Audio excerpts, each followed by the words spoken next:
Yes. Okay. Mm.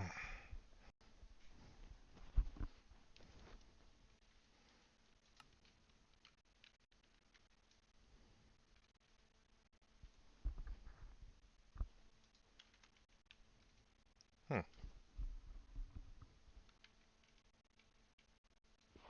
Oh, there it is. Okay, what was I doing? Uh,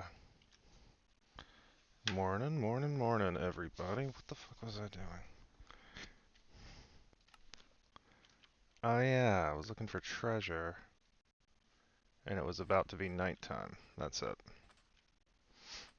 Hey, Zia, I had a good weekend. Had myself a little Canadian Thanksgiving. I'm going to uh, make myself a little safety hovel here. Canadian Thanksgiving was fun. We went over to Kate's mom's. We had a nice little time. I don't have a. Hey, thank you, Callhouse, for the follow. I don't have a.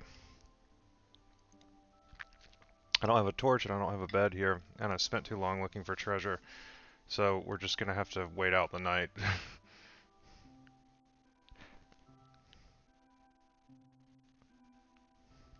But that's a great time. You know what that is? That's a great time to talk about Dune. Everybody do their reading. I trust those who observe. Uh, oh, can I eat this kelp?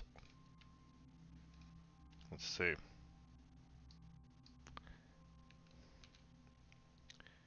No, I cannot, but I can eat this cooked mutton. There we are. I will find that treasure today.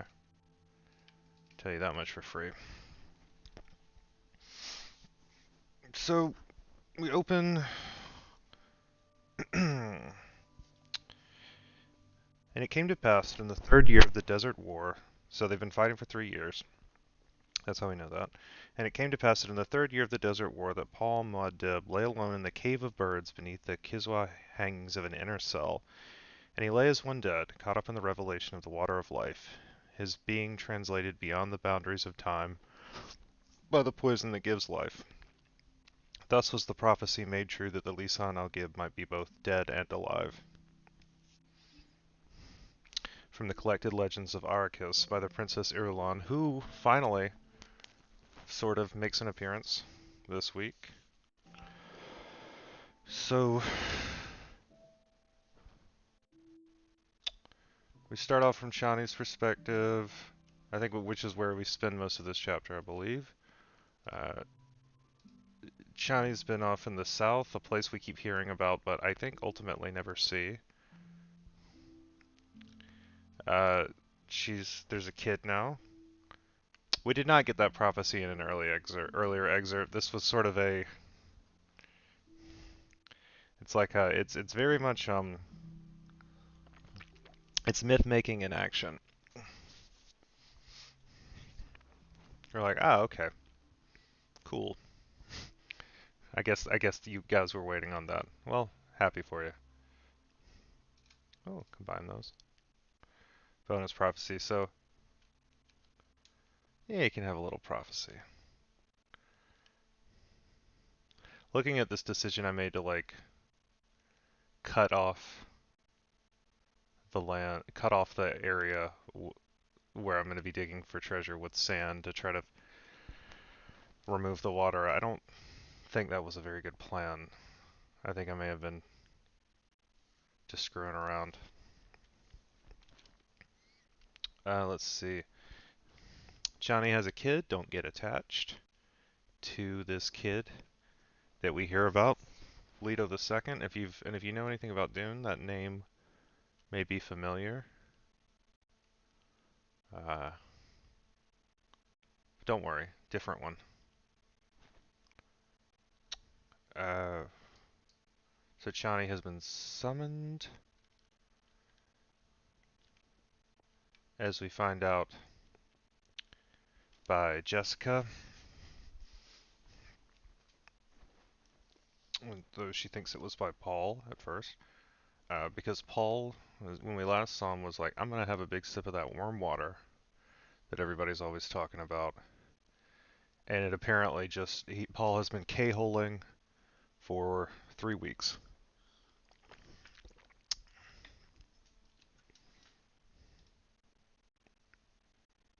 Having a rough time. Whew. And Jessica's had to keep Paul from being rendered down for water. Jessica really leaning hard into the Mary, Mother of Christ vibe. Also, it did not occur to me until just now that Chani might be doing like there might be like a Mary Magdalene thing to that, although this would be early for that conception. Hey Shindo, how you doing? Of like Magdalene as the secret wife of Christ. That sort of last temptation of Christ idea. Although this is also pre that tablet they found where Jesus said my wife.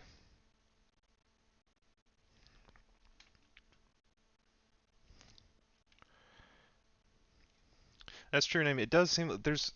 It's interesting these last 150 pages or so.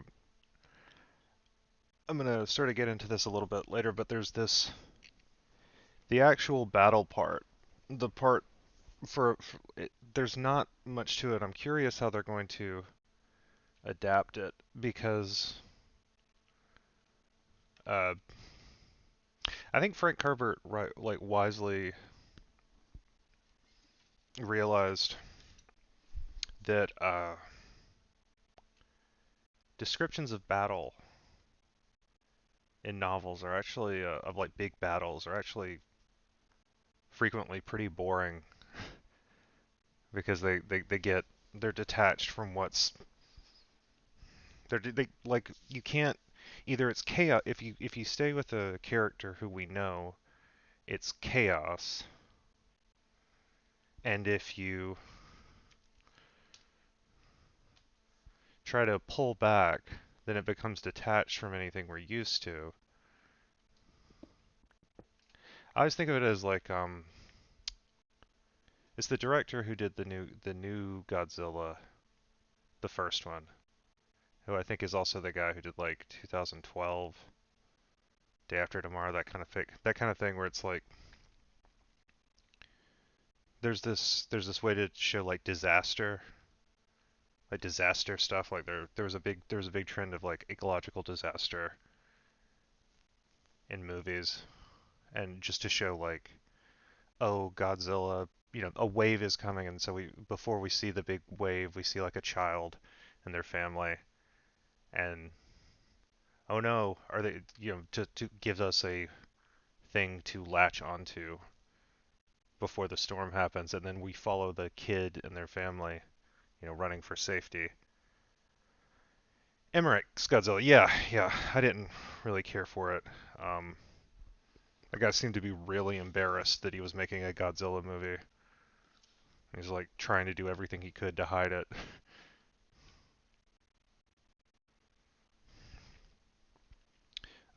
Getting off topic, but the similar kind of thing. It's like if you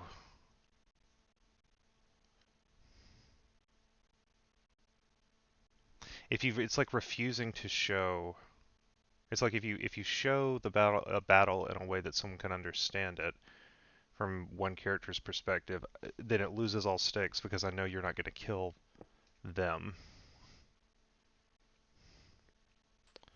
Oh shit. Oh fuck. Oh fuck. I hate those things so goddamn much.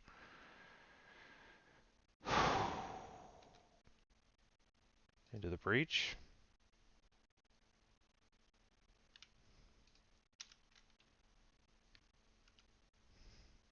Alright, there's no saving in this game. Really.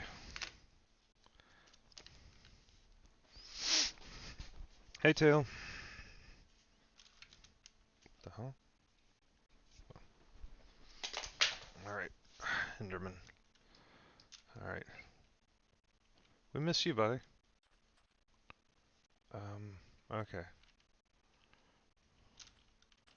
I guess that thing's not gonna attack me right now. The loud sound they make when they teleport is just horrible.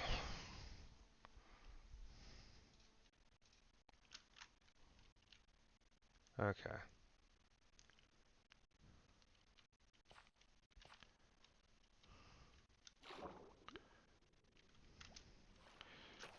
Sorry, I'm...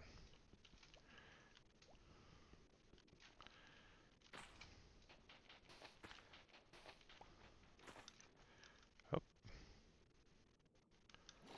okay. And... Oh yeah, good. Thank you, Marvel.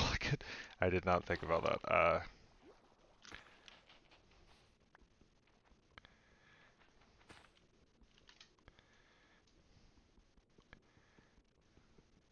Is this it? No, it is not. God, this keeps happening. Proper Lemon, good morning.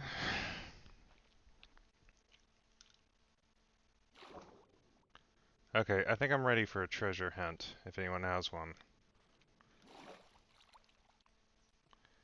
Getting a little tired of those. Oh, that's Sunstone. Bottom left of the X. Okay.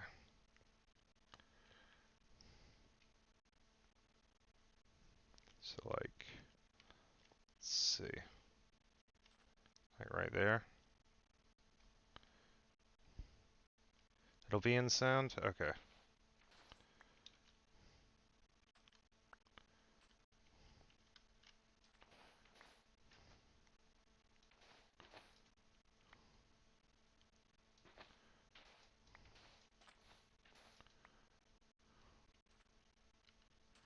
Am I going the right way now? Yeah. It's like right there. Should be.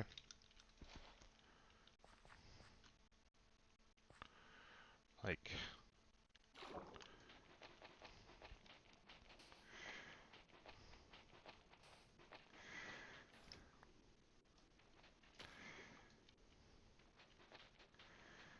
Now when you say in sand...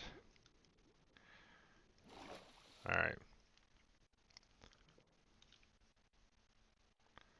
Should be like... So like right... here.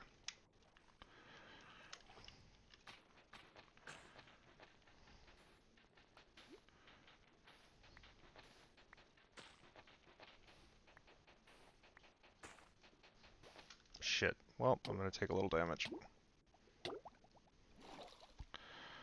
Whew. We did have a nice long weekend, didn't we? Hopefully. Most of us.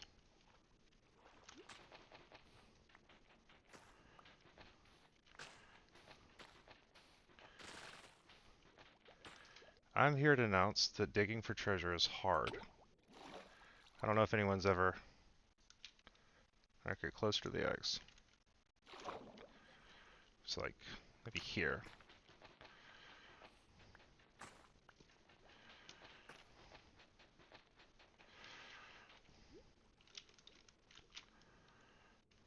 I think I see where it might be. This little...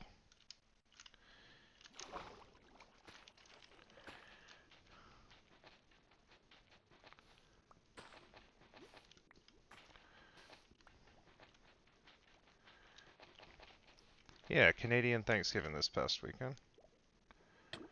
Oh.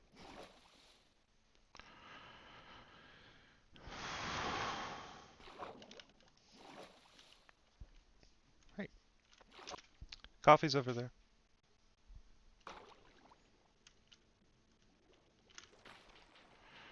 Alright. Come on. I'm going the wrong way, aren't I? Yep.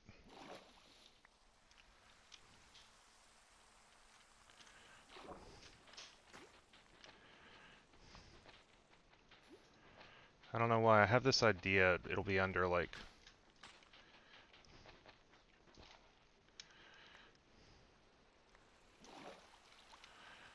I don't know. Under grass or something.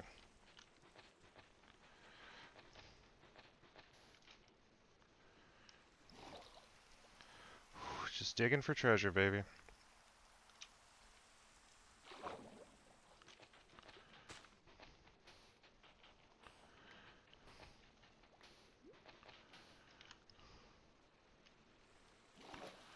Ugh. Alternating digging for treasure with talking about Dune. uh, nope, not that. Not completely not on the eggs. Okay. Played some Metroid Dread over the weekend.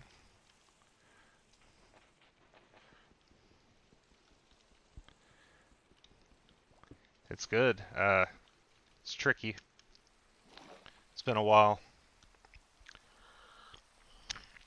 I never actually finished, what is it? Metroid? Super Metroid? When I played it, when I tried it a little bit into the pandemic, and I was like, this is a little too close.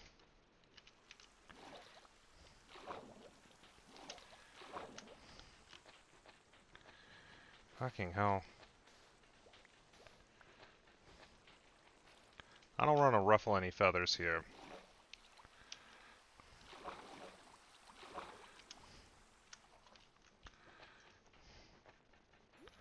But, I hate this.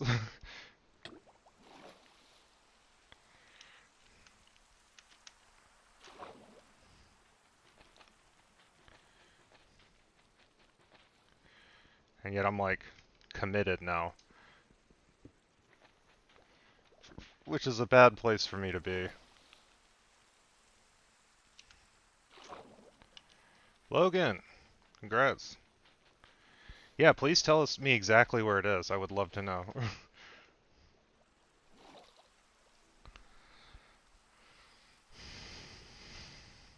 I spent like half an hour on X and Y coordinates in the chunk will both be Y. Will both be 9.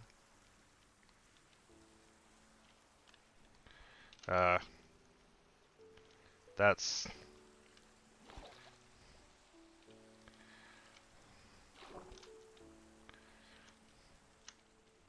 9? That's I'm at 53.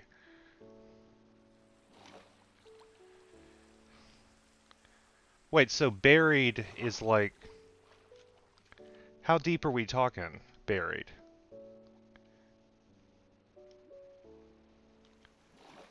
Oh wait, in the chunk, not in the block. That's different.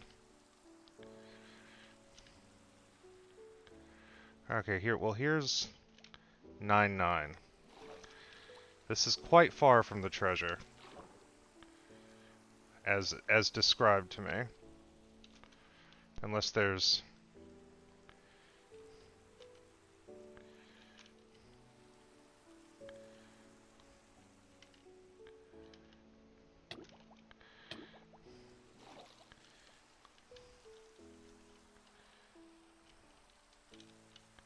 Oh, I'm almost dead. Hold on a second. All this nonsense.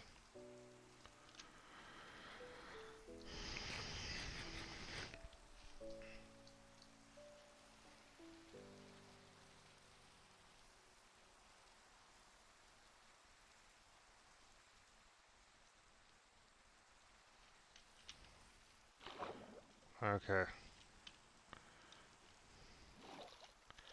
9. This way? Nope. Maybe back this way? X.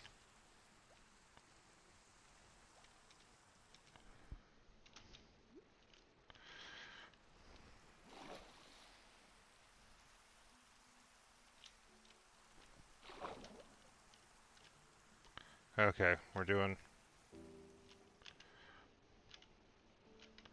This is 9. This is 9 and pretty far from the treasure, so probably not that one.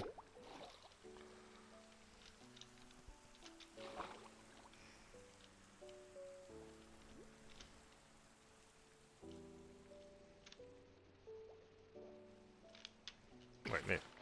See here? I don't know about this. This chunk business.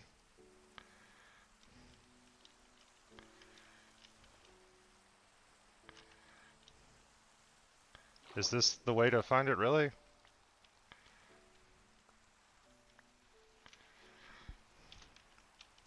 Well, that's what I've been doing. Okay, I'm directly over the icon. Here's 9.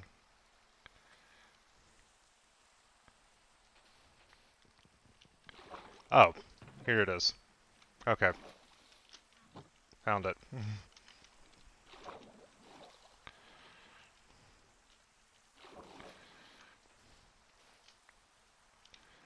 Oh man, this would be a really irritating time for like an Enderman or something to spawn, but...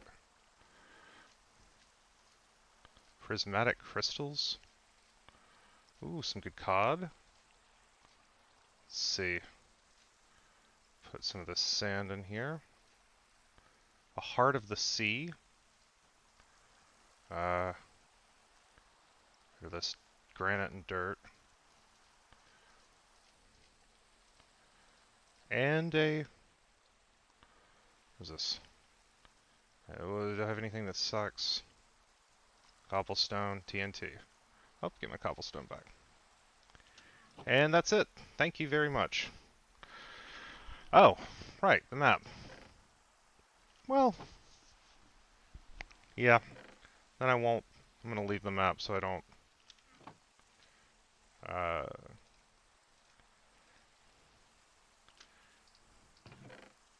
accidentally. There we go. A map to itself. Alright, well.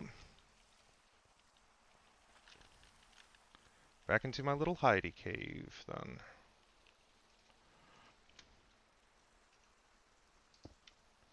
Okay. For now.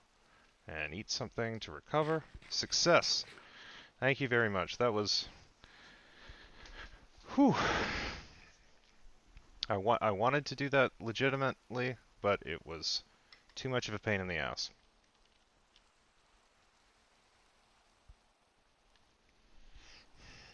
Okay. So, Raban is ready to surrender. Paul's been winning battles. It's been 3 years of fighting. We basically just skip over... We skip over a lot of the battles. Because, well, frankly, that kind of stuff is pretty boring. So, I'm glad we skip over it. Let's see, Chani is here to help revive Paul, who drank the stinky worm water and has been taking a very long nap. Jessica has had to keep him from being rendered down, which is sort of fun to imagine those conversations.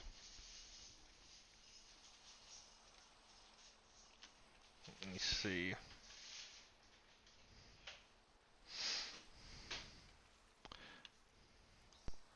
Paul's long K-hole journey comes to an end. Chani uses some raw warm water to wake him up, and Paul is indeed the Quizak Haderach.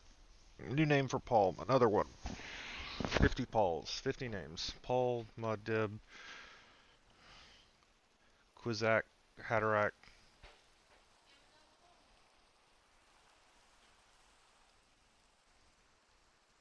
Oh yeah, got a quote here.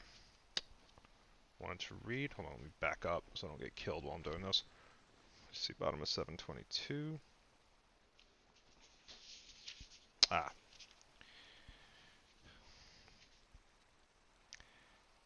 Paul said, there is in each of us an ancient force that takes and an ancient force that gives.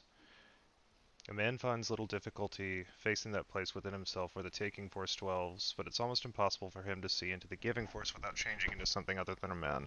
For a woman, the situation is reversed. Sorry for Got some nice gender essentialism here, whatever. These things are so ancient within us, Paul said, that they're ground into each separate cell of our bodies. We're shaped by such forces. You can say to yourself, yes, I see how such a thing may be. But when you look inward and confront the raw force of your own life unshielded, you see your peril. You see that this could overwhelm you. The greatest peril to the giver is the force that takes. The greatest peril to the taker is the force that gives. It's as easy to be overwhelmed by giving as by taking. So, you know, there's that to reckon with. I'm going to be frank. Well, I'm not going to be frank, Herbert. I'm going to be honest. Some of this I'm like, sure, man. If you say so. Uh, a lot of this is not, some of this is not unlike some stuff I've written down in my mushroom journal. A thing that I keep, a journal that I keep for when I do mushrooms occasionally, and have like some big idea that I need to, that I feel compelled to not forget, and then when I look at it later, it's always like, we are always already dying. We have died and been born 1,000 times. Cycling infinitude, like stuff like that. Something like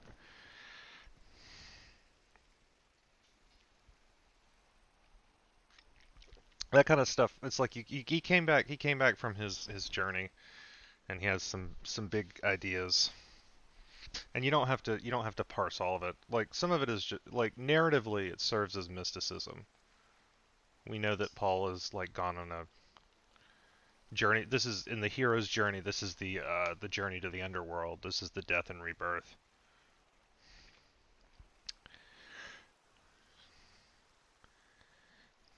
The thing about it breaking down along gender lines is like uh,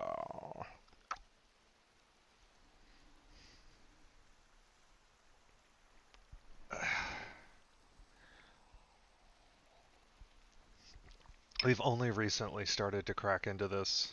We've only like in the very recently started to break open this idea. There was a I was reading last night the summary of the the Next Generation episode, because I've only ever seen one episode of Next Generation, but I wanted to read the summary of the episode where they introduced the Trill, because I really like the Trill in DS9. And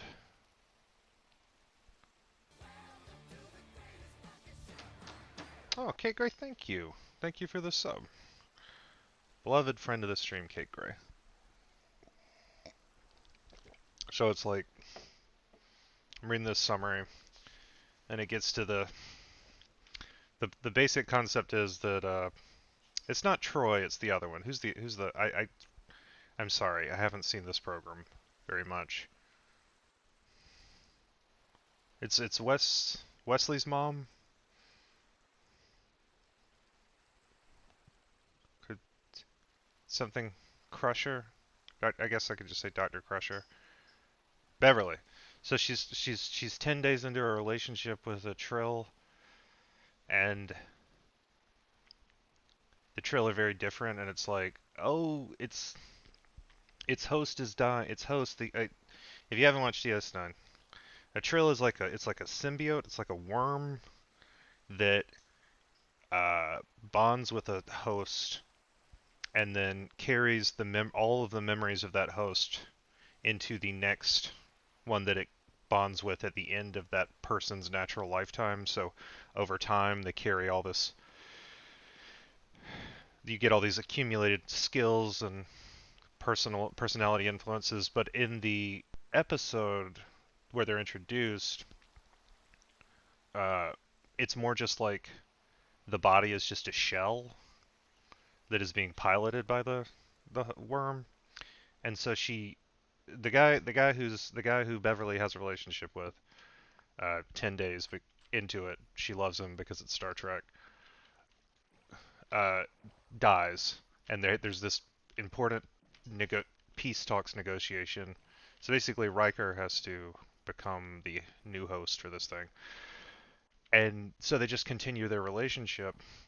But then it leaves Riker, and it goes into another new host, who is a woman, and so Beverly is just immediately like, "Well, this relationship must end. I can't do this. It's too weird." Which is uh, a very bleak portrait of uh, like sexuality in the 23rd century or whatever. 23rd? I don't know. I don't know when Star Trek is. Star Trek is just DS9 to me. I don't know any of the rest. But it's one of those things. But similarly, it's this. I bring that up to make the point that it's like, it was the 80s, man. The fact that there was even like a gesture, she was like, "Oh, I'm sorry, I'm just very limited. Perhaps one day." And it's funny because reading that summary, I'm like, "Huh, I wonder if there was any controversy because this is like a weirdly homophobic turn." But quite the opposite, in fact.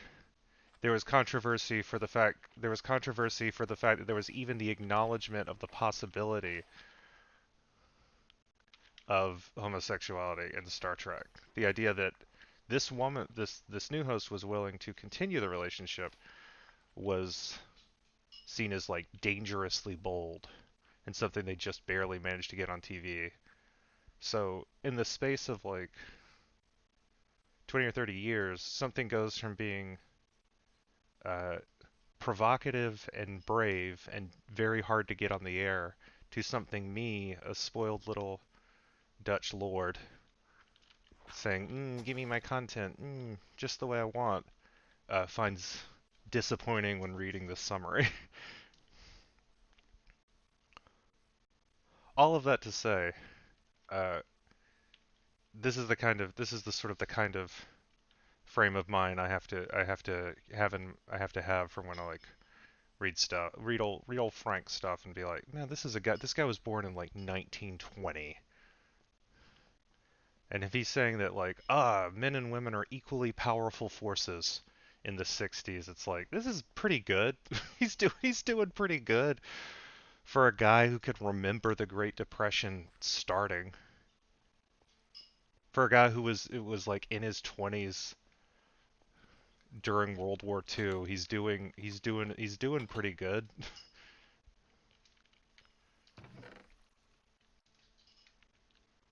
I don't know.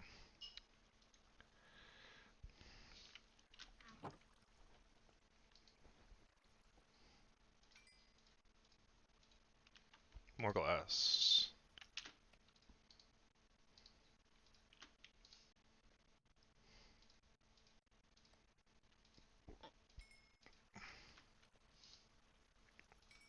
I don't know.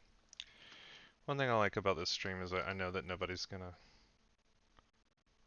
call me a piece of shit for allowing that things might have changed over time and something that is potentially a little clumsy but like obviously not ill-intentioned is not something to, I don't know.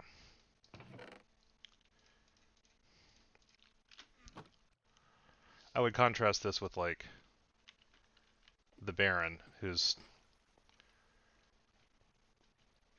it's like that's something where I'm like, man, you didn't have to do it like this, Frank. This could have been better. You could have done this better.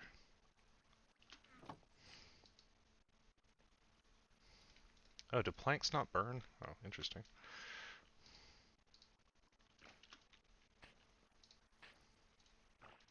The fuck is that? Some just die out here? Ah, more ink from my squid catcher.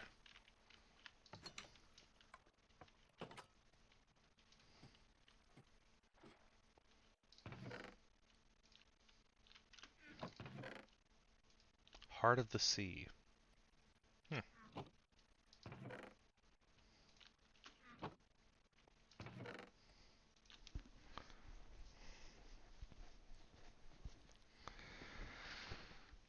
Hmm.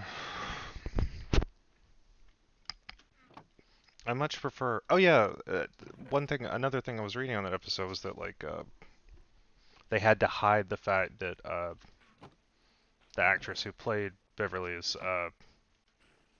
was pregnant, and they were like, we got to do anything we can to hide this. Whereas like on DS9, they were just like the wrong character, the wrong actress got pregnant for the narrative, so they were just like, oh, we'll just switch the pregnancy over to this other one, and it kicks ass.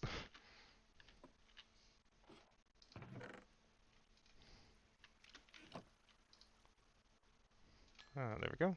Throw some iron in here. I don't know. I haven't. It might be. Okay. I can get back to all of this was to try to make some sense out of that. Anyway, Paul in his visions saw that the Emperor and all of his folks are on Arrakis, and so he's like, alright, we gotta go deal with this. The time has come. Oh, I should update my little book. Let's see. What day is it? In game. Where does it say that? Day. Day. 58. Okay.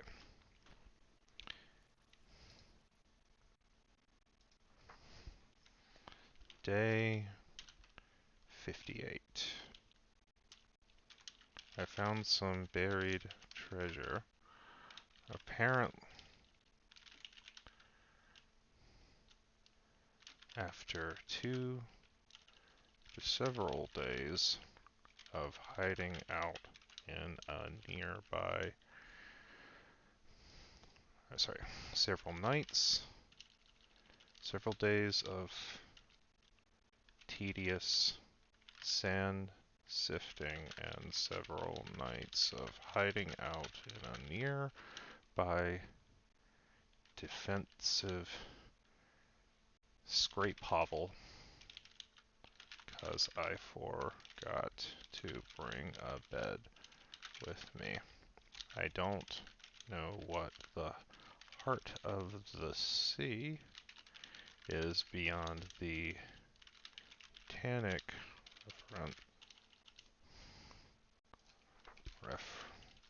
reference, but it would seem that I now have one.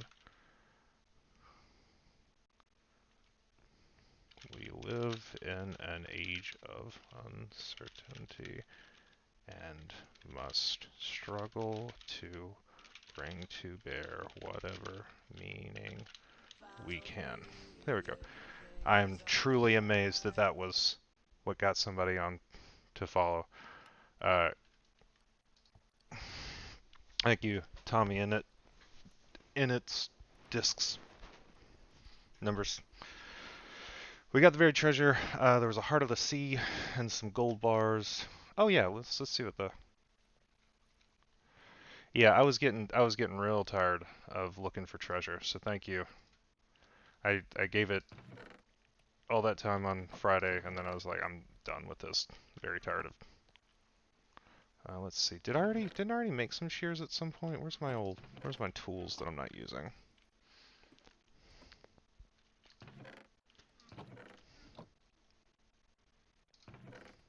Oh, apparently I did not make some shears. Okay. But I can using iron. There we go. Shears. I did get the tip about. Okay, let's see. What new thing can I make? I can make a block of emerald, a sea lantern. Oh, I like that.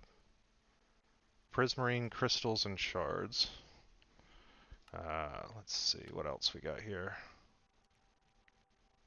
I can make pumpkin seeds. Guess I could start some harvesting.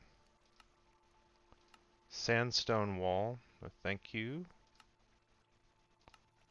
What is this? Conduit. Okay, I need nautilus shells, which I don't have. Alright.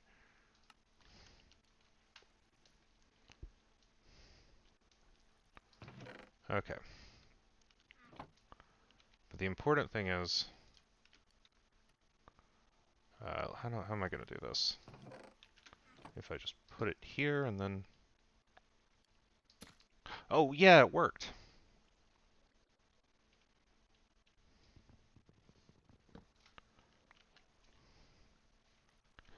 Thank you for the tip on that, Kate. I now have a jack-o'-lantern.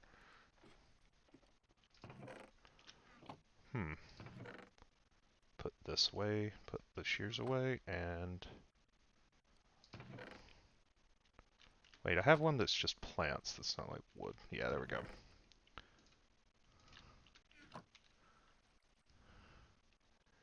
And I have... Is this a polished jack-o'-lantern or just... No, that's... Oh! Can I put the... Oh, sick.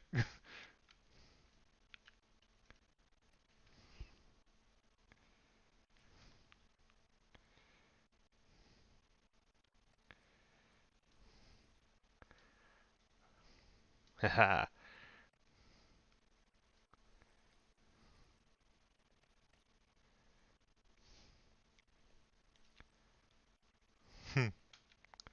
Wait, can I put a torch on it and... A torch in it and... And put it on my head? Can I do both? Let's see.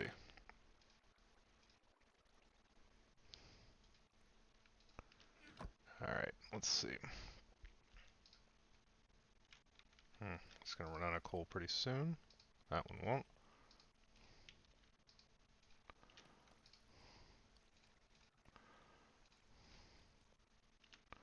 Let's see. Boop, boop, boop, boop, boop, boop.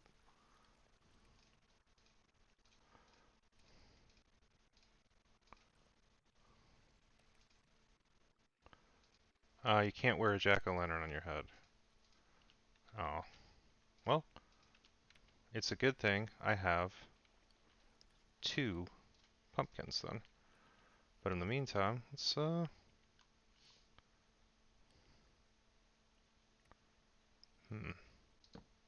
we go.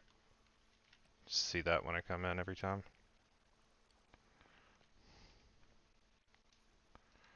Oh wait, can't I make a headlamp? Didn't I get a thing for that? Or is that may have been Subnautica, where I got a headlamp. Yeah, that's what I'm thinking of.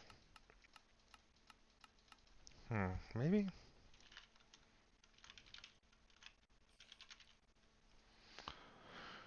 No? Okay, back to Doom.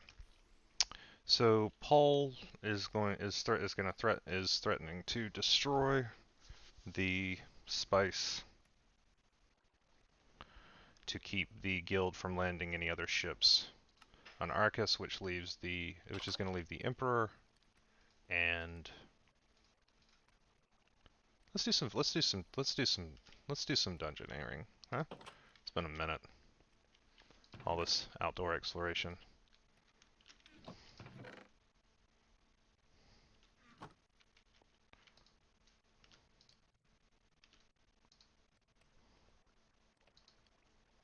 Yeah, get some more torches.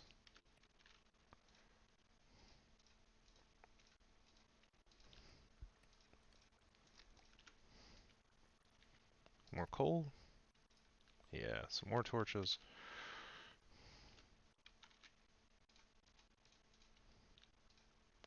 Trying to craft things from within my own inventory. Excellent. Starting off strong. Yeah, oh, put away the boat. Get some ladders, put the boat away.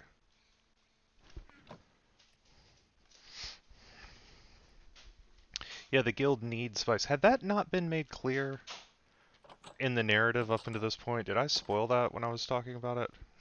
That the guild needs spice to... Like, I feel like that had been pretty oh, shit. Threw my pickaxe. Just throwing damn button.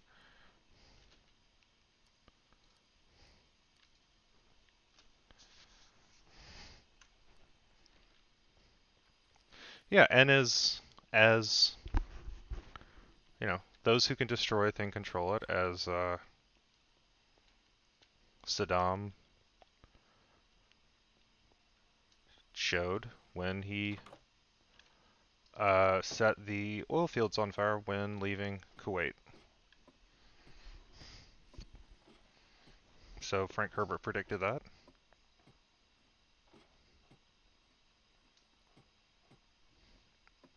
Pretty impressive. Yeah, everybody needs the spice. Didn't I have like a? I had like a graph. I made a graph to sort of explore this. Let's see. Here we are. I was digging around here. Yeah, we're looking for diamonds, baby.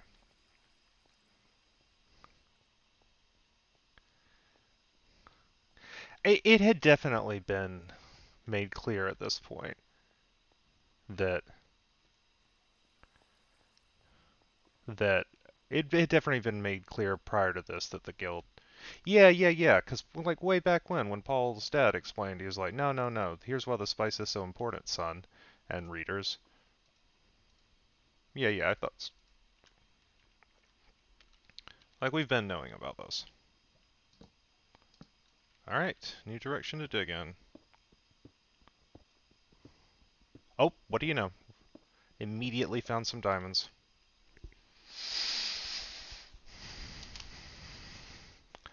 Before the spice was discovered, about 1 in 6 ended in disaster, is how.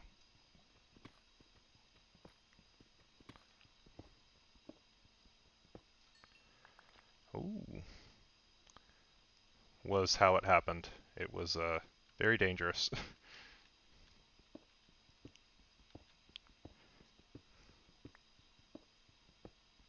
Keep on keeping on, game worms.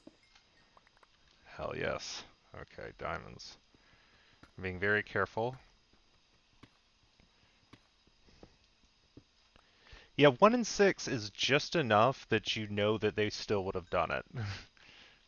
It's just unlikely enough to be like, boy, that's bad odds of just dying.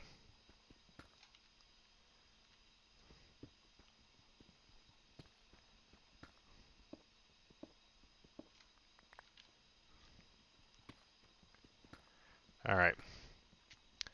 So the Emperor and his 5 legions are on Arrakis, near the shield walls. We go into the next section.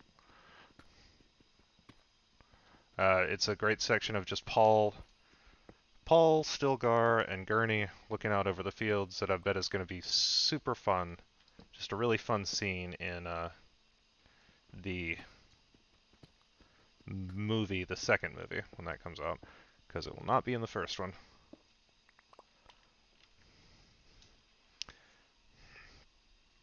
The Prime Diamond Seeking Layer is now Wi-Fi. This is starting to get into a... Well, I'm at Y6, so there you go. And that also brings me, speaking of legions, brings me to the word of the day, which is... Did that come up? Let me see. Yep. Legion. A legion, beyond being a biblical demon and just like a general description, a general vague term for a lot, is about 6,000 guys. So when they say that the emperor has 5 legions, what they mean is he's got like 30,000 guys.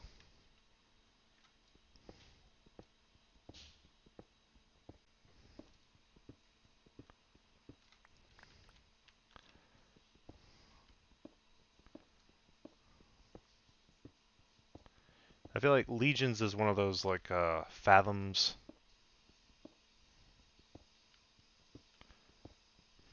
where it like became in fact a legate was someone who led a legion. That might not be true. I'm just rolling the dice on that being true. Let me see.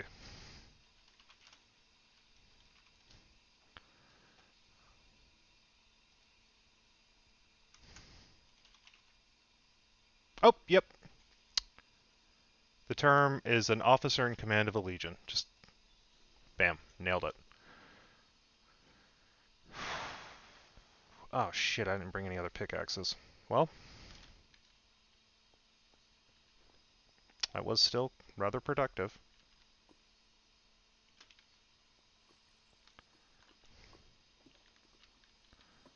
There we go. So Stilgar and Paul keep trying to get Paul inside in this very good, like, sitcom-y, like, come on, get in, come inside. And he's like, I don't wanna. Everybody's very worried about Paul because things are about to go well for them, which is not something that the Fremen are really used to. Also, hey, proper lemon, thank you.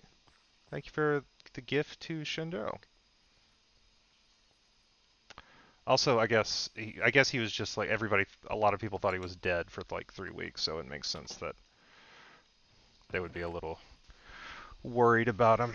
Now the question is, do I make a diamond pickaxe? No.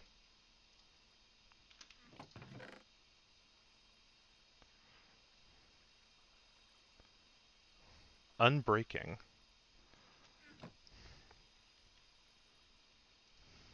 I think like there comes a time, you know. I haven't made one yet.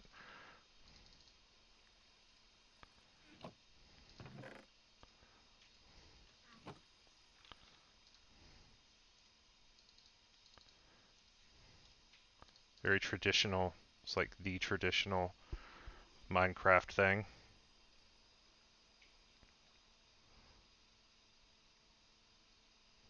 Alright, I'll do it. Yeah! And I'll make some regular ones too, in case this doesn't... In case this is bad. Okay. Let's see. Putting the iron away. Putting all the iron away. Get my glass.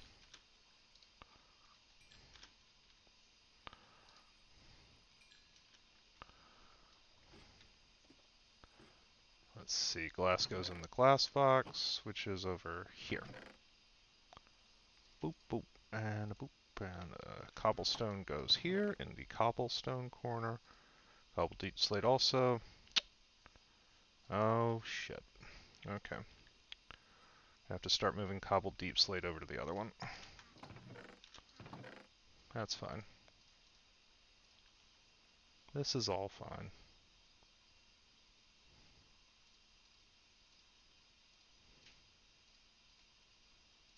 This is fine.jpg.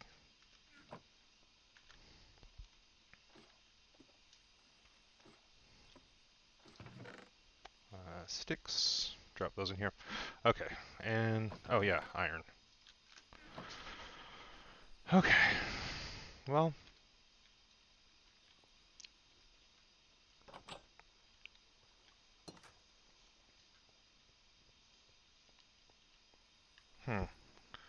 There's honestly... I don't want to play this game forever. So I probably need to start building my tower soon. I think tomorrow we'll break ground on the tower. Yeah. Because I also don't want to... I don't want to start it when people aren't... I don't want to start it on DUNESDAY. I want to focus on Dune. Okay. So still, the Emperor is flying the Choen flag. There's a lot of conversation about flags, which is that gets butts in the seats. People are hooting and hollering and saying more flag talk. Let's see, this is the one, right?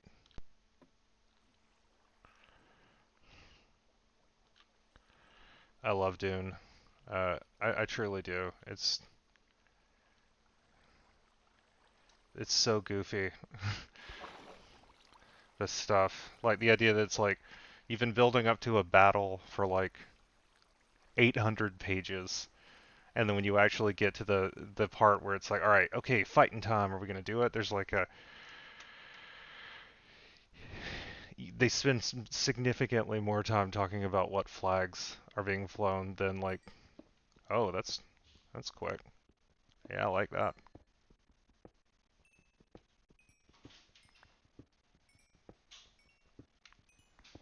Leveling up. Not really. You okay? Not really 100% sure what what leveling does in this game, but I'm always happy to acquire experience points. Let's see. Yeah, it seems like as good a place as any to dig, or should we... Oh, there was more to this back here. Did I just take it all? That would be like me.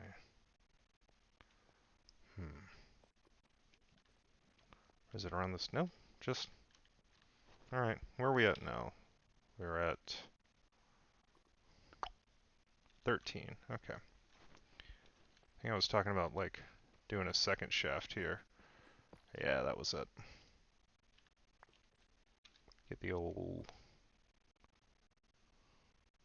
torches here. There we go. Yeah.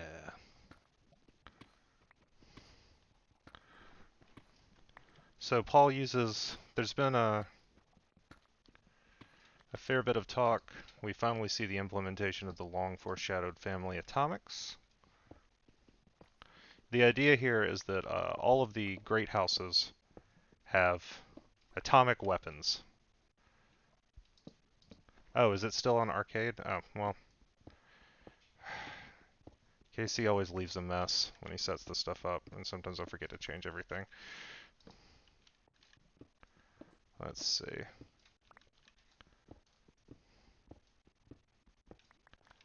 There we go.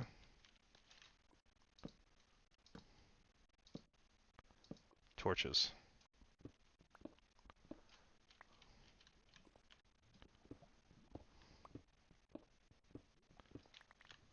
Got him. Owned. Let's see. F3. We are now at 6. Okay. This direction seems good.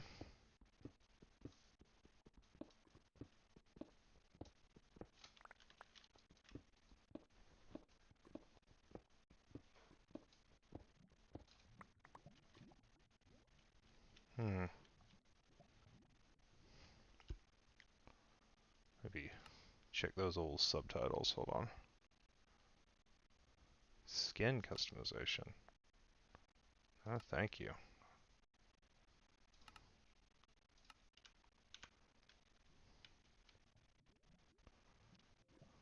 Okay, lava in that what direction?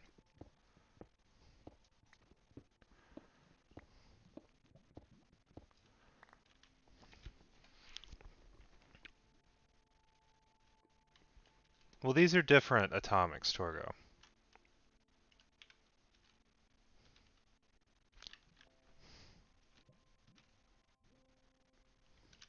Also, like, all we know is that these are atomics. We don't know anything about them beyond that they are atomic weapons.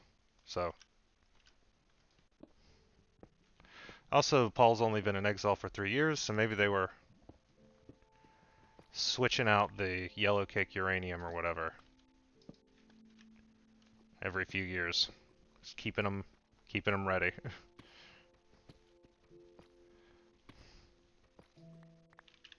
I mean, we gotta assume that these aren't just coming out of like a big ancient stone vault that says like, you know, bombs.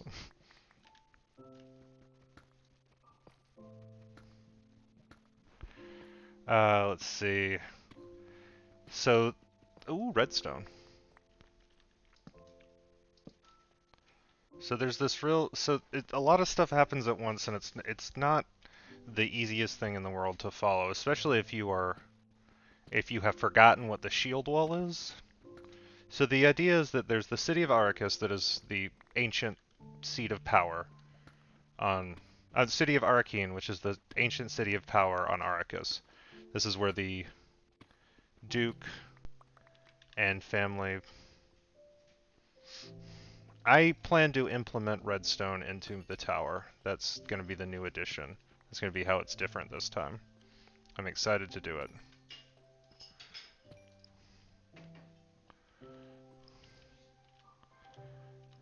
Ooh. Come on, get it. Get the redstone, man.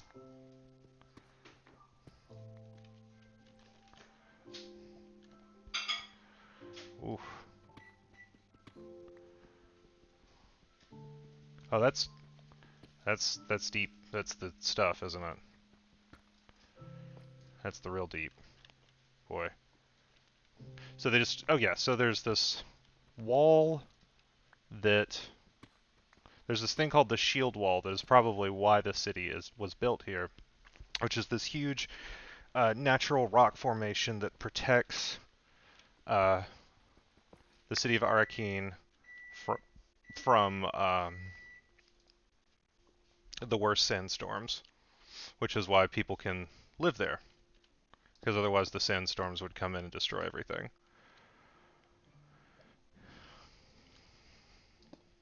So Paul, because there's this storm coming, which he says it's my storm, which is just about one of my favorite lines in all of Dune, in all of them. It's a great line. So the storm is coming in. At the critical moment, they destroy the shield wall, which completely, all of the Emperor's ships are uh, parked near the, are parked on the Arakeen plain, the very place that Paul and family landed their ships, and the Harkonnens landed theirs back in the day when they invaded. It's this place that becomes important through repetition.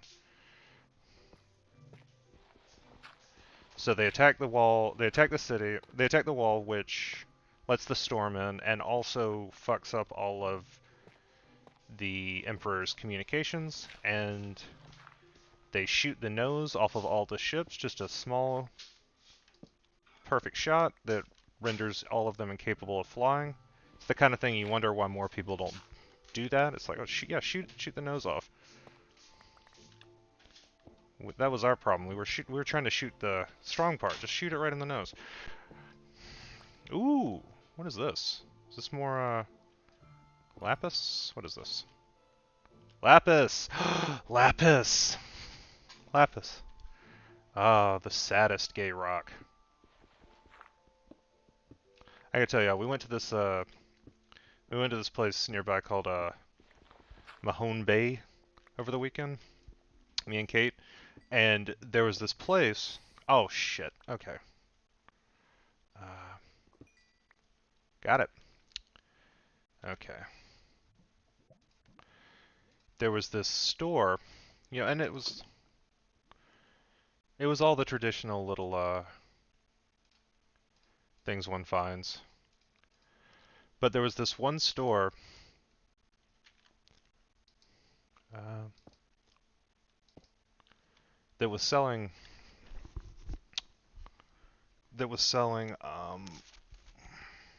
rocks. They were selling rocks, and you know that's not too thrilling on the surface. But give me a second.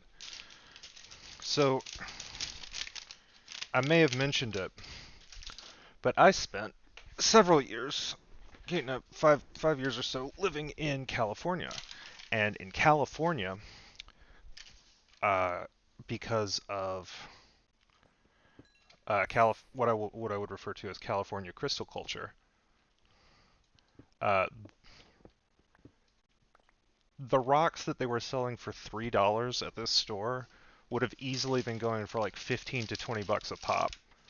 Like, I'm definitely gonna go back, but like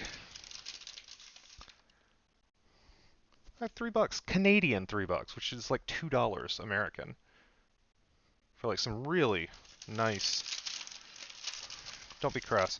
Some really nice geode fragments that I'm going to utilize in D&D from DMing. I like to employ rocks, but I've got like some nice stuff. I'm gonna like put these around, and I mentioned it to like the cashier. She was like, oh yeah, do you like do you like stones? And I was like, absolutely. I gotta say, um, I'm really surprised by how reasonable the prices are for some of these, because it's like I was trying to not be insulting, but like I was basically saying like the question was I was asking was like, hey, how come you aren't ripping people off for these more? And she was like, oh yeah, honestly, the owner, she was like, "Yeah, I know that those are a lot cheaper than they should be, but the owner never comes in, so she doesn't really know that, and I don't really care." And I was like, "Fair enough."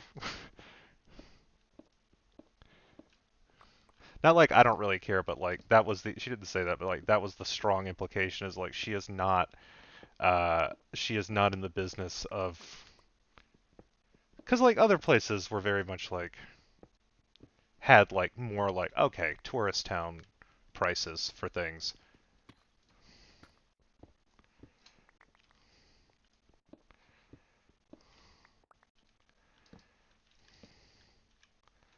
But it was I don't know, it was nice. It was nice to get away.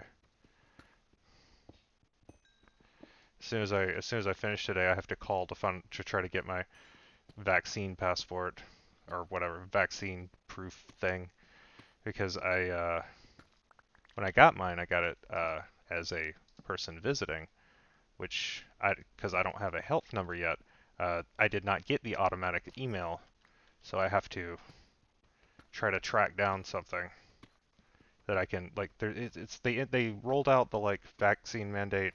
You can't go into stores unless or different places in case unless you show your proof of vaccination. And they're like, oh yeah, we're emailing a QR code to everybody, so just show that. But it's like people don't know how to do that. People don't know how to get that up on their phone, and everybody here uses like Apple wallets and crazy shit. So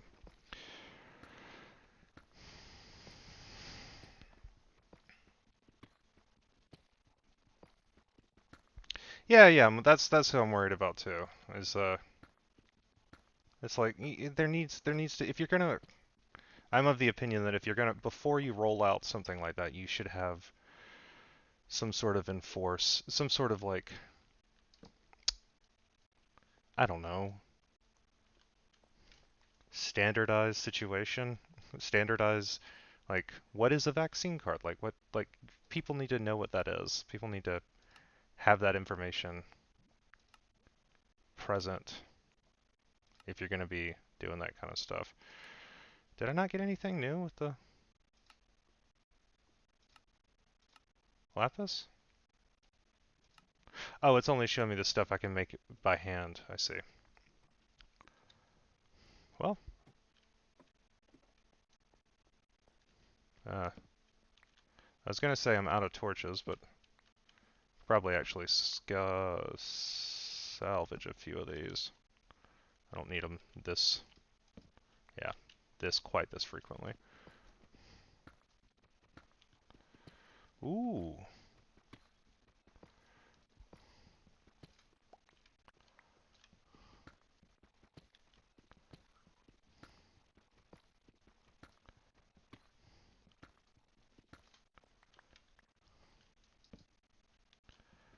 All right. So, as I said, oh yeah, so they blow up the shield wall, and then the storm comes in, and then more importantly, the worms come in. All of the Paul's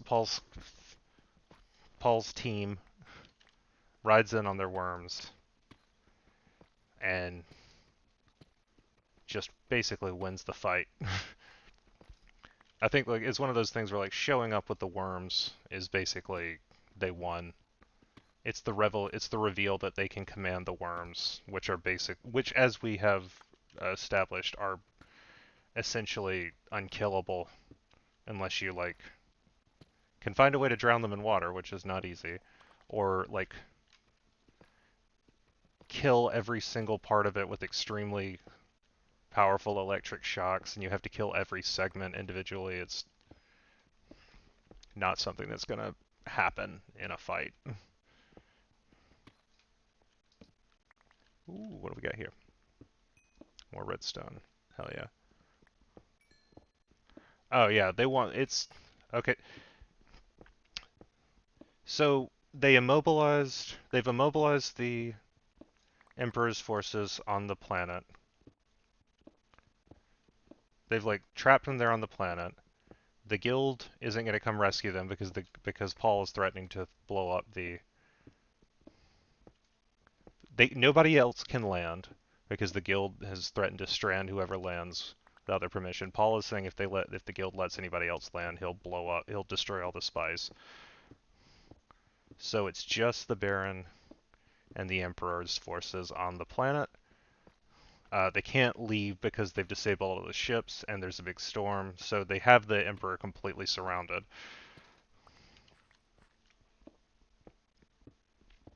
And also you get some fun stuff with Alia in the last section. Also, that baby who we were introduced to in the last chapter is already dead.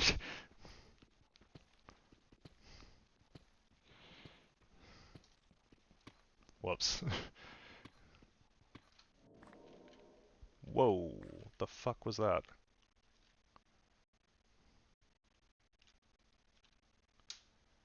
Let's eat a chicken about it.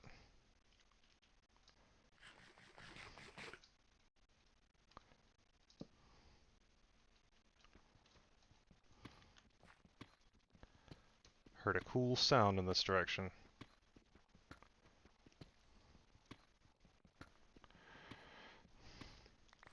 And then we get the situation from the other side. The Baron is watching everything. The Baron is he's in the tears to come for poor Leto. You know, it's sort of uh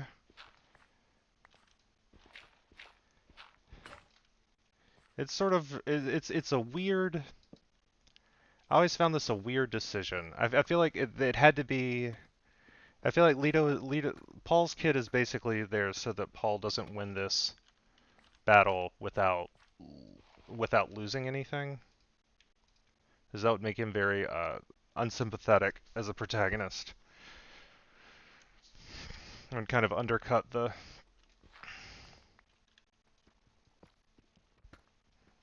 You gotta have your protagonist. It feels mildly. It always felt mildly like I bet this kid wasn't here originally. I don't know. Maybe I'm wrong.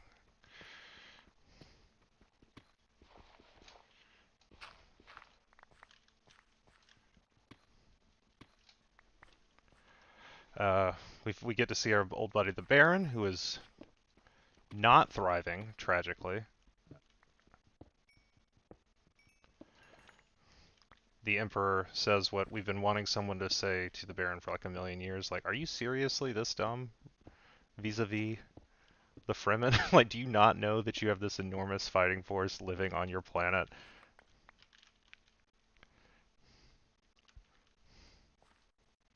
This extremely dangerous force. This part's great. I love this part of Dune.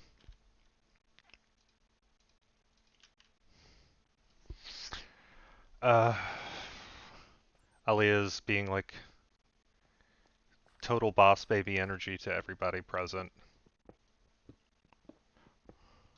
Alia, feel free to picture her as voiced by Alec Baldwin, if you so choose. No one can stop you. You can do that for free. Costs you nothing. Yeah, Alia. So Alia appears and is like, "Oh, they killed my nephew, who is a baby. Ah, more diamonds. Hell yeah. Okay.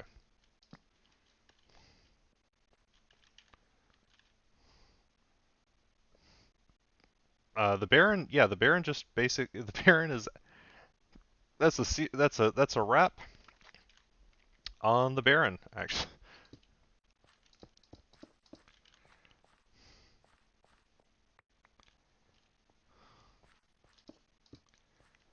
He just gets he meets the Atreides Gom Jabbar.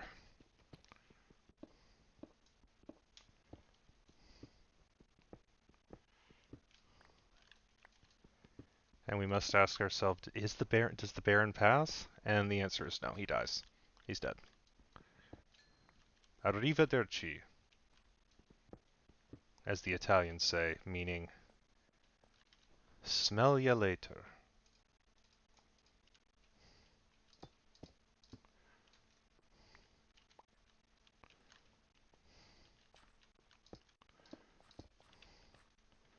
Getting them diamonds, motherfucker.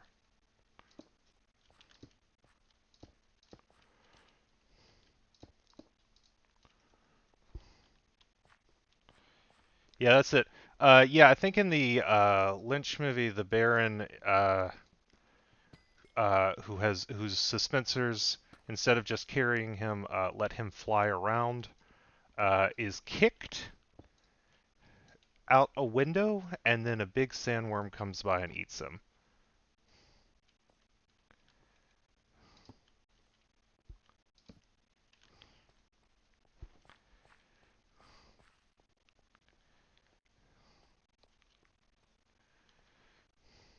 Ah, count. Yeah.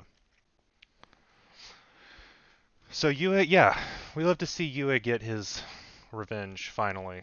A lot of people wanted the Baron. It's funny. It's like a lot of people have been wanting to kill the Baron or various Harkonnens, and ultimately Alia does it.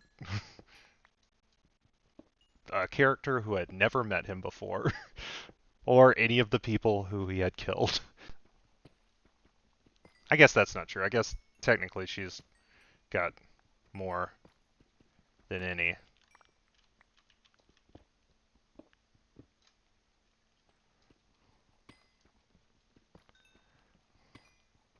Because she's all the people, or whatever. She's got all their memories.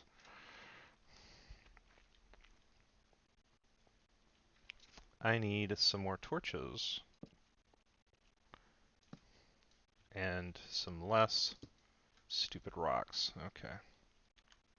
Guess I'm playing the wrong game to not want rocks. That's where we dug.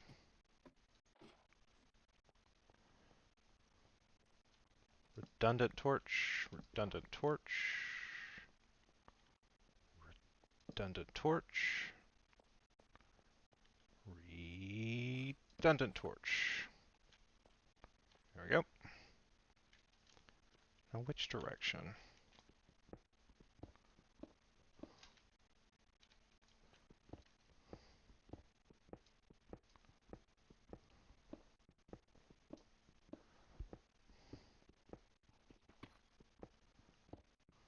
Just leave all this shit here. And then I don't have to deal with it.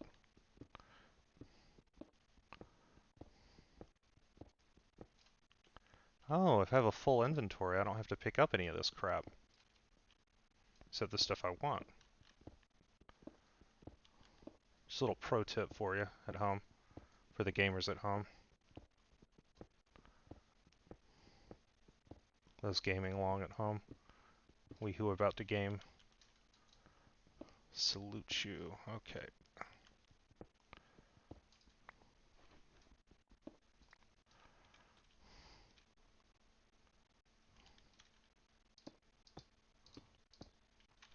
Where am I at? Is that 6? Okay. Oop. Nope. Fill that in. Here we go. Yeah, let's see. The Emperor thinks the Duke and the Baron were working together. We get it's the Gom Jabbar lady. Speaking of Gom Jabbar, she's back. The Reverend Mother Gaius Mahayam, who we have not seen since like the first 50 pages, is back, and Alia is doing weird brain stuff that is not quite clear and never really shows up again. She does some kind of mind meld thing with the. I don't know how she's doing it at a distance.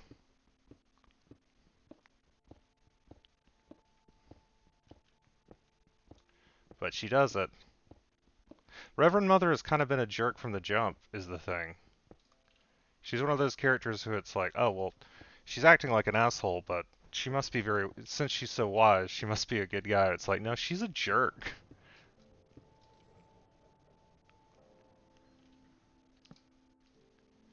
That was ominous.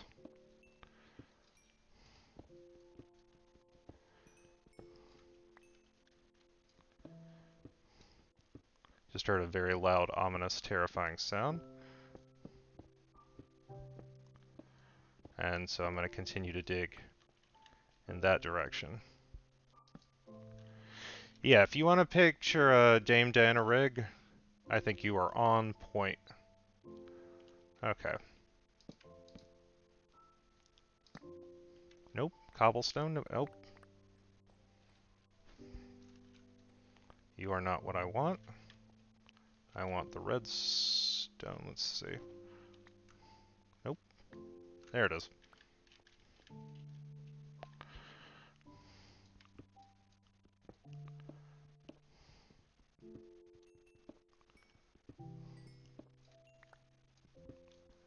I heard a huge, like, terrible sound in this direction, so I'm gonna, like the turning of enormous gears. So I'm gonna continue going that way.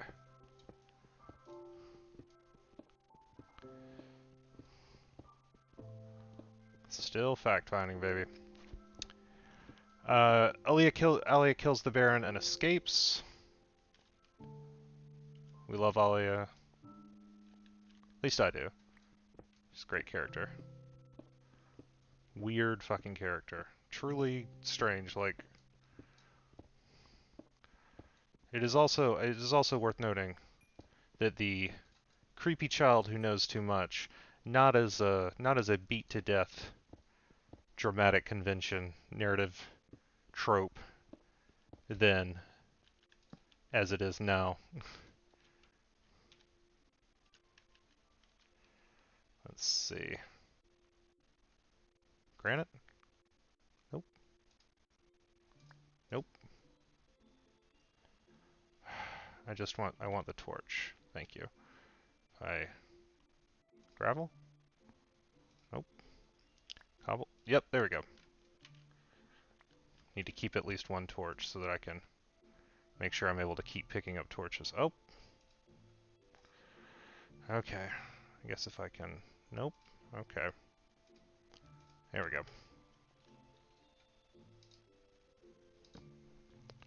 Just gonna do a little bit more digging and then take all this plunder back. Fucking famous last words, I know. Alright.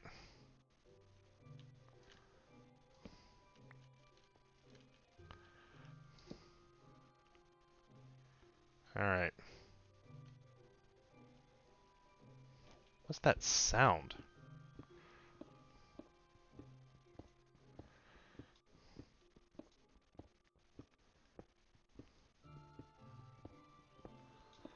Alright. It's fine? Okay, good. So Paul's riding the words into big worms into battle, which everybody sees and it's just their minds are completely blown. And in the confusion, Alia kills the Baron and just leaves. A great strategy that not enough characters employ, honestly, when they're in bad situations. It's just like, I'm just gonna leave. I don't need any of this.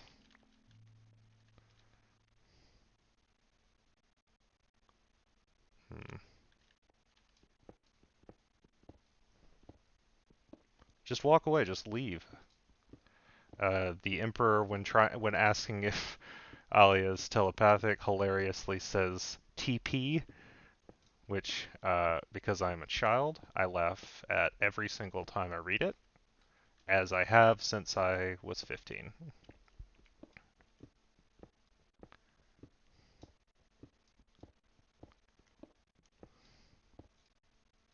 Gold, baby.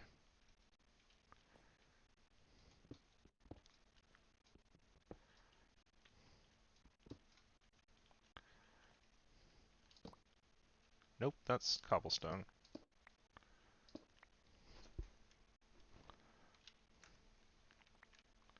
Gold, yes.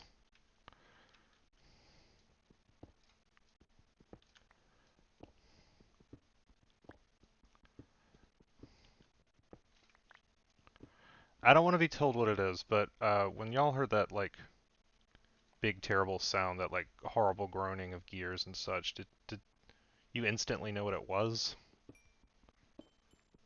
Is that like a known thing? Or is that just like, is that a thing? I heard like a, did anybody else hear it? It was like a huge metal door opening.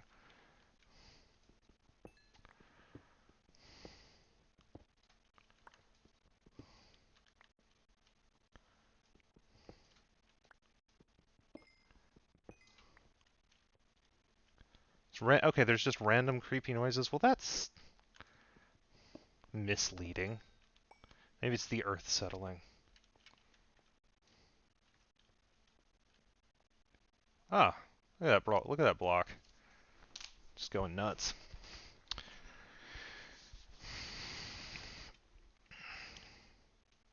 So the Emperor has lost, but perhaps not. He summons his old friend, your favorite side character and mine,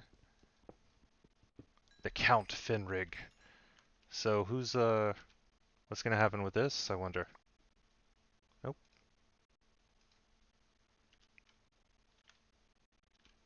Let's see.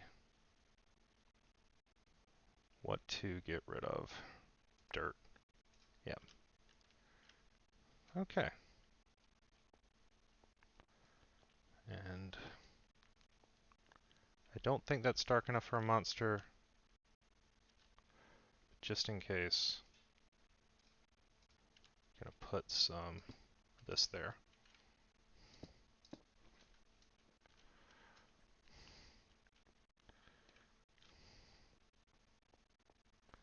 Yeah, so we don't know, we're not yet sure why the Emperor is confident that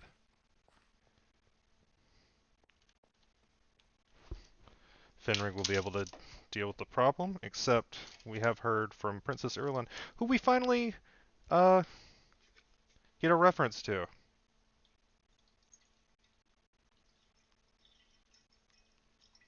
She's apparently here. This one who's been from the start of all the chapters.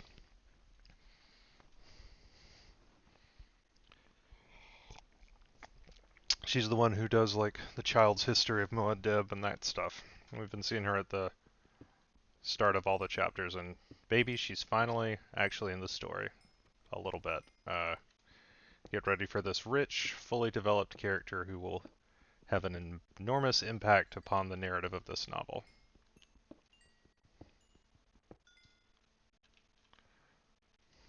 Let me see. What do I not want here?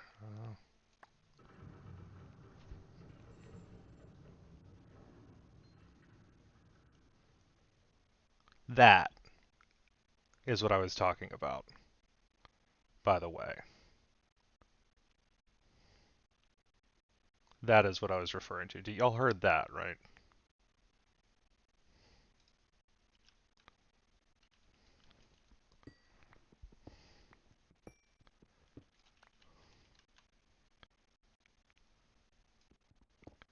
Huh.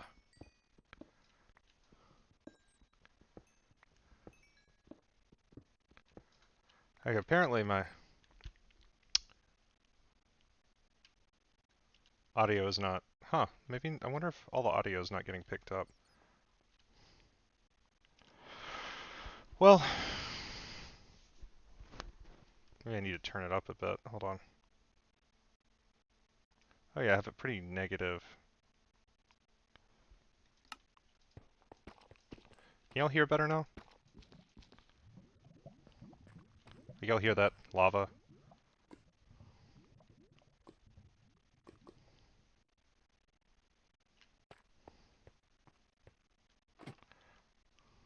Okay. There we go. There's the lava. Let me see something. Oh, apparently I have... Oh yeah, I turned it down because it was too loud. Okay. Whatever. Anyway, there's a huge, horrible sound and I guess I will eventually find out what it is when I come back. But not right now. I got too much valuable stuff on hand, and I am not anxious to lose it.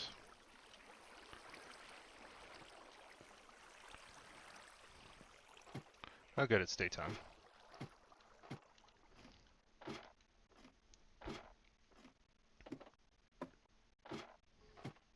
More skeletons. No, no.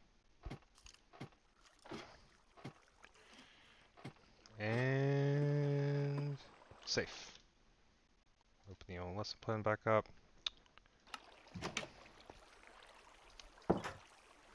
Yeah, so that's about it. I don't really know what else there is to cover. Is there? So kick it to y'all. What did y'all like about? What did y'all like this week? What did you like? What did you not like?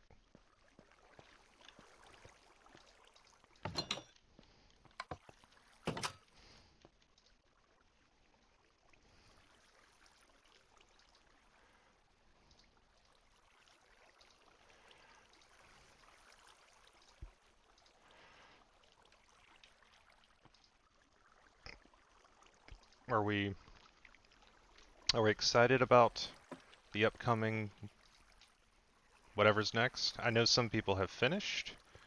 I know that because the reading for what's next is that's just how it shook out, baby. There's not much left in the story. I wanted to. Yeah, nobody likes the Baron did not earn being mourned.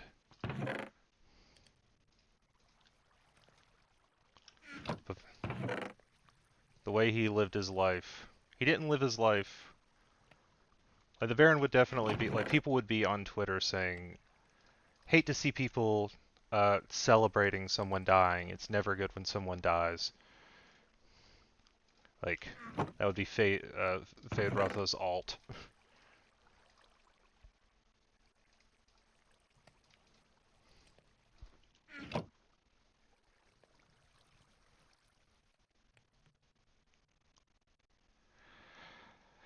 I'd say the Duke gets a pretty cool. Like people make a big deal about the Duke.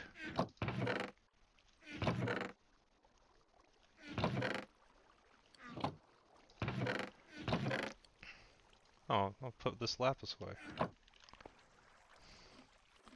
Now let's see. Lapis. Now what can I build? Wait, can I refine lapis?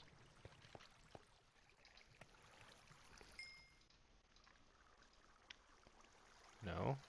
Okay. Okay, I've got gold, diamond. Apparently I already had some lapis.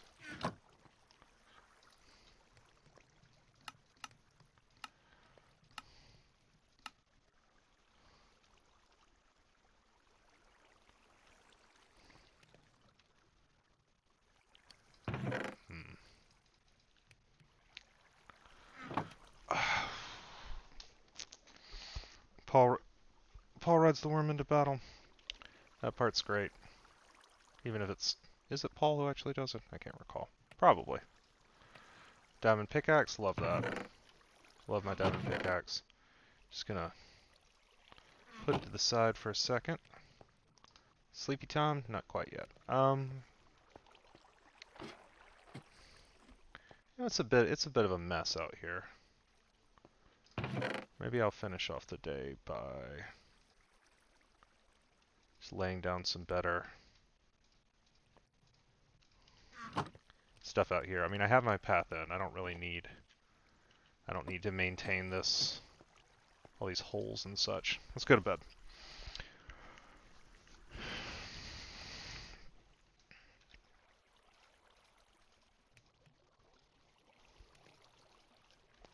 I expect that, my extreme expectation is that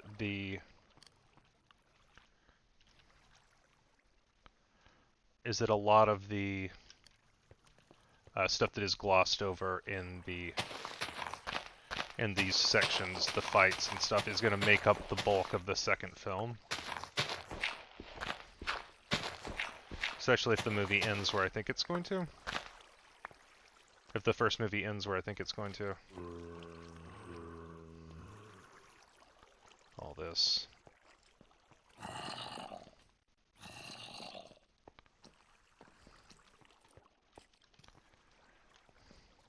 Yeah, and everybody loved the third Hobbit movie, right? I think that was the most popular of all the Lord of the Rings films, if I recall correctly. The Battle of Five Armies. Yeah, we love it. There's all those beloved characters.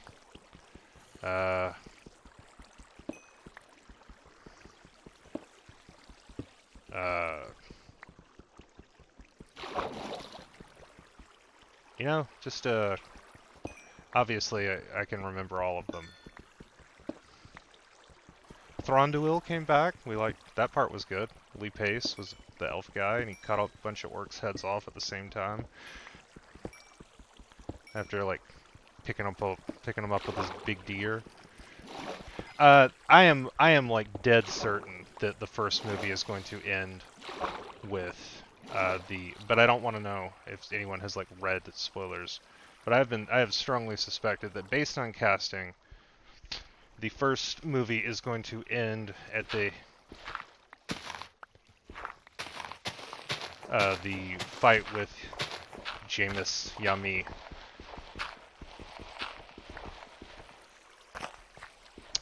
That like what we've seen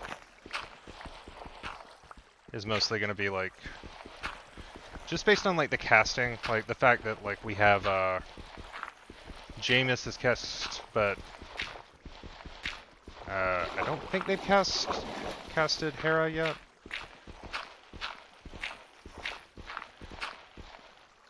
And we haven't seen like any of the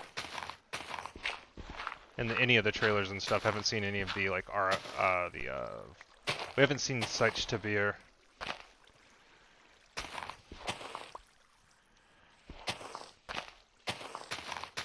That's actually like close to the end of book 2. Like most of book 2 is I think, Jesus, it's been a minute. Well, it hasn't, but that kind of thing is hard to keep in my head.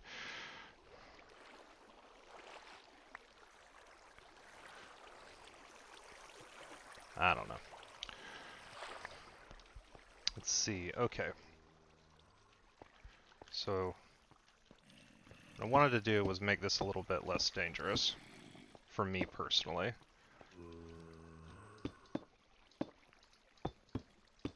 There we go.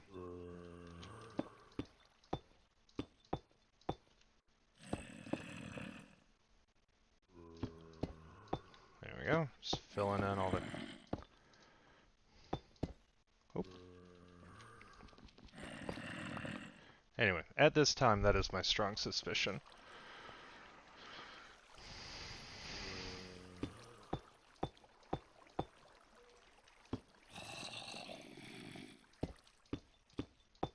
I don't know where I'm hearing those from.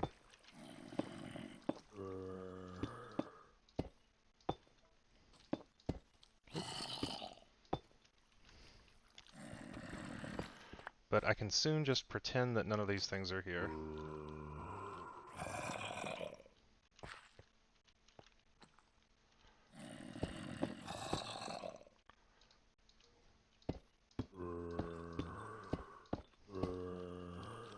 Where are those?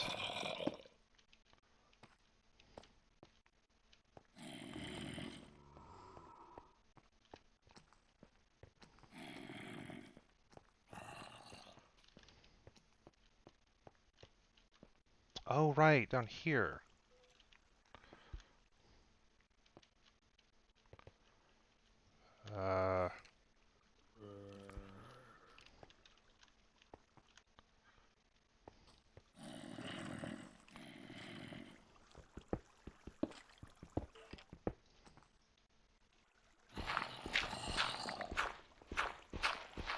Ah, here we are.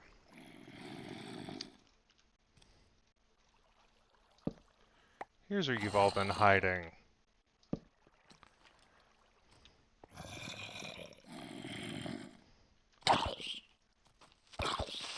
Oh, shit.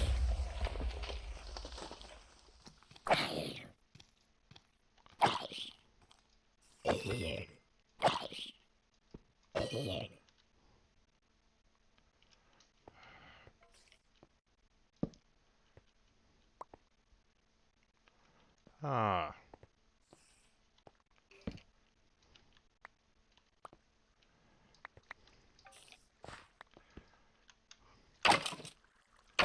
Is that some motherfucker wearing gold shoes?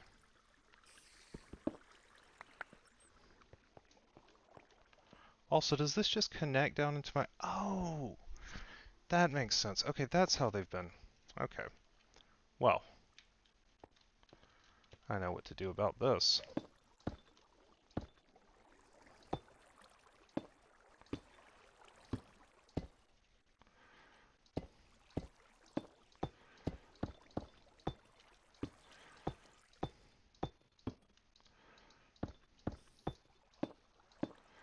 I will simply fill this in, leaving them no place to be born.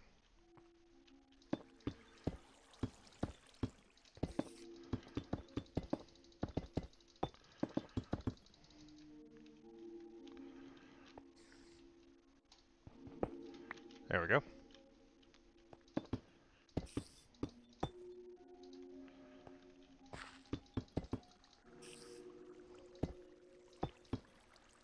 Problem solved.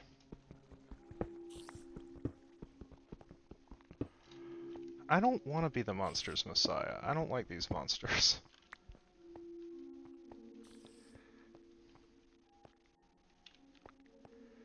Uh-oh. Where's the way out? This way? Oh, I've made a mistake.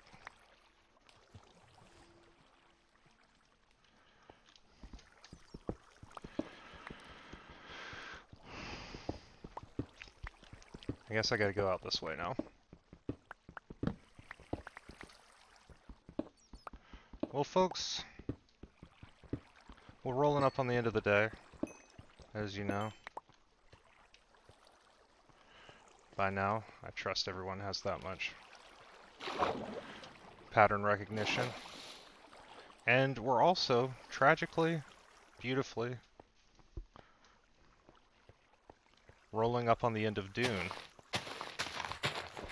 There's not that much left, so finish it.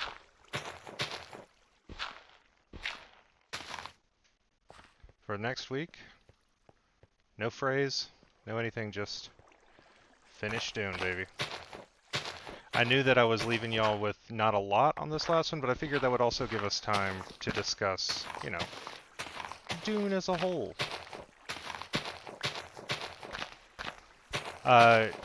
We're not going to be discussing the appendices, but you are welcome to read them. I might give like a summary of them, if I remember. They're fun. Some of it is fun. There's some, you get a lot of stuff about Liet's dad in there. You basically get the origin of that planetary ecologist who we previously saw in Liet's dying hallucinations. We get kind of the backstory of how the Fremen took on this ecological quest that they have. And some of that's neat. I don't usually when I read it, but I have before, so maybe we'll discuss it. Maybe we'll, you know what?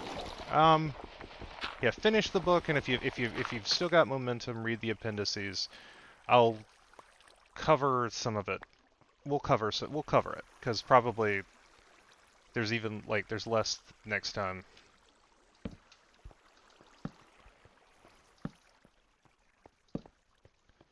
Read, and we'll do the appendices. Hell with it.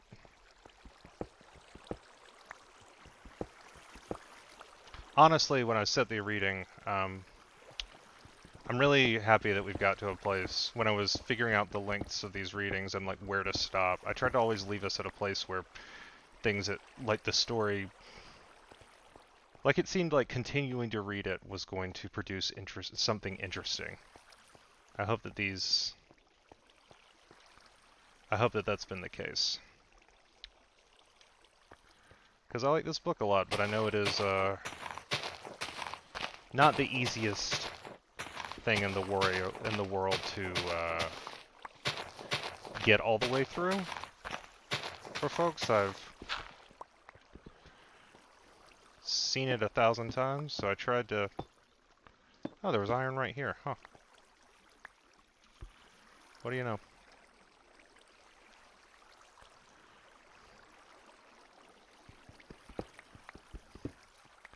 It's been fun. It's been really fun to read Dune with y'all.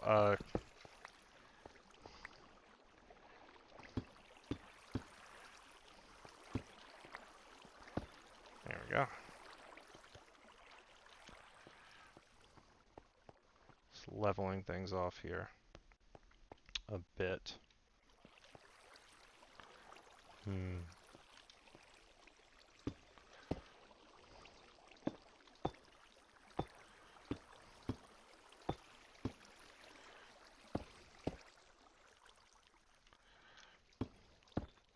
Oop.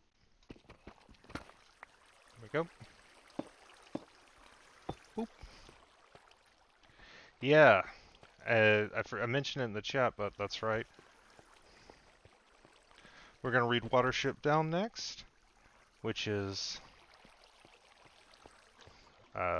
one of my favorite books. It's right up there with Dune in terms of like, man, I love when it's been long enough that I can read this book again, that I've forgotten like some stuff, so I can read it fresh.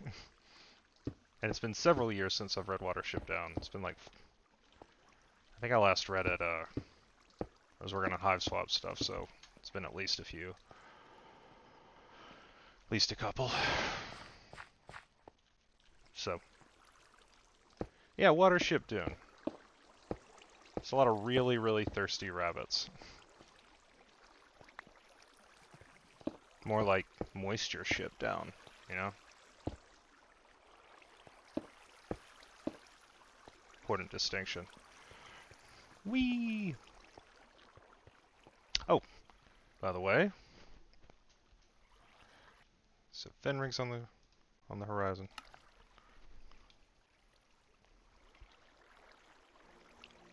Why is this not working? That's because it's a new one. Hold on.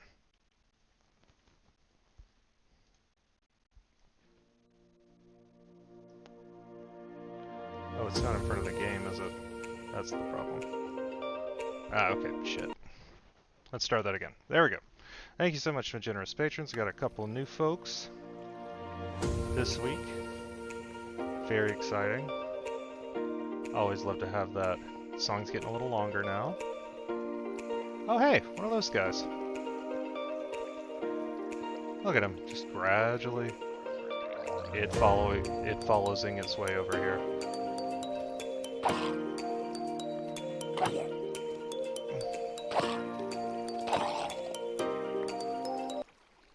Thank you so much, everybody. I'm actually going to do the thing. Is this live? Are they live yet?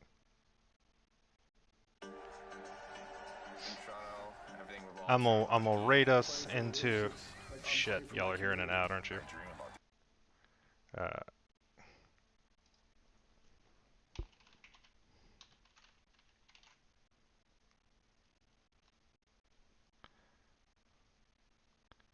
Alright.